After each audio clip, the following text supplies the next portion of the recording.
nowadays, since we're talking about costs, what would be some of the hidden costs that you might have foreseen, or maybe it's not hidden, but it's not mentioned that it will be adding up besides the upgrades, right? Like, is there any other cost that they don't foresee? Like, for example, in Canada, I believe people don't like new construction because they have to pay either some fee to move in, and then if the builder is delayed, they still have to pay this amount regardless whether they get the unit or not. So they have very bad taste in their mouth from new construction. I know, at least in Toronto, but here, like in the US, like, have you seen anything like that it comes at closing that the buyer didn't know much about, or that you came as a surprise to you as well at the beginning?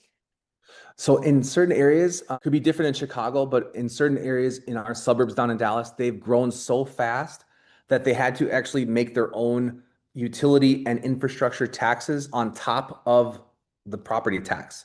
Sometimes builders don't explain that. So I'm not 100% sure if Chicago has that. We can double check. But the number one thing is this. If you have a lender, that lender is supposed to go over your sheet with you on your build out sheet and your cost. And you're supposed to sit there and ask questions about all your expenses. So to cover yourself really well is to make sure you're using your lender. And my job as an agent to make sure the lender gives time to the client, because he or she is the one who knows all those lines. That those sheets can be very confusing. There's this row and there's this row and then there's all these different things.